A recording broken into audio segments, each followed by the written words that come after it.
ಜಾನಿ ಕಮ್ಮನವರು ಅಂತಿಮ ದರ್ಶನವನ್ನು ಇವತ್ತು ಮೈಸೂರು ನಗರದಲ್ಲಿ ಇಡೀ ಕರ್ನಾಟಕ ರಾಜ್ಯದಾದ್ಯಂತ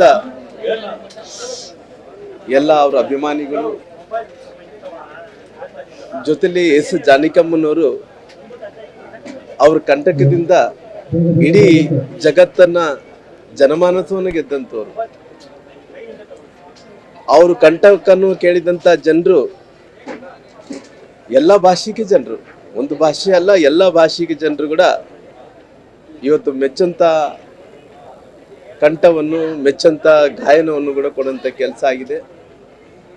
ಆ ತಾಯಿಯವರು ಕಳೆದ 9 ವರ್ಷದ ಹಿಂದ್ಗಡೆ ಮೊದಲನೇ ಹಾಡು ರಾಜ್ಕುಮಾರ್ ಅವರು ಜೊತೆಲಿ ಮೈಸೂರಲ್ಲೇ ಆಡಿದ್ರಂತೆ.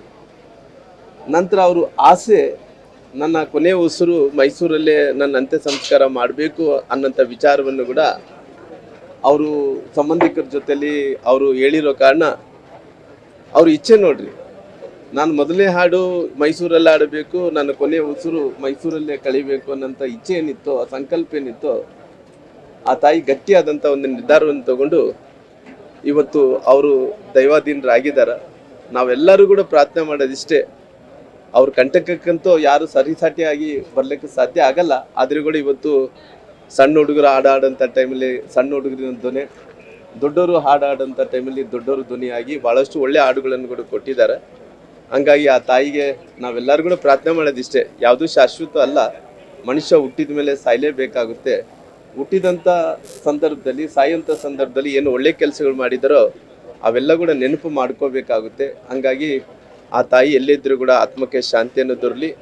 ಅವ್ರ ಕುಟುಂಬಸ್ಥರು ಎಲ್ಲರೂ ಕೂಡ ಬಂದು ಇವತ್ತು ಅಂತ್ಯ ಸಂಸ್ಕಾರದಲ್ಲಿ ಪಾಲ್ಗೊಂಡಿದ್ದಾರೆ.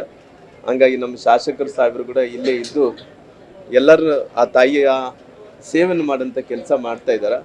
ಹಂಗಾಗಿ ಭಾಳಷ್ಟು ಅವ್ರ ಕುಟುಂಬಸ್ಥರು, ನಮ್ಮ ಶಾಸಕರು ಎಲ್ಲರೂ ಕೂಡ ಸೇರಿ, ನಮ್ಮ ಮಾಜಿ ಮೇಯರ್ ಶಿವಕುಮಾರ್ ಅವರು, ಸತೀಶ್ ಅನ್ನೋರು ಎಲ್ಲರೂ ಕೂಡ ಸೇರಿ ಇವತ್ತು ಸೇವೆಯನ್ನು ಮಾಡ್ತಾ ಇದ್ದಾರೆ.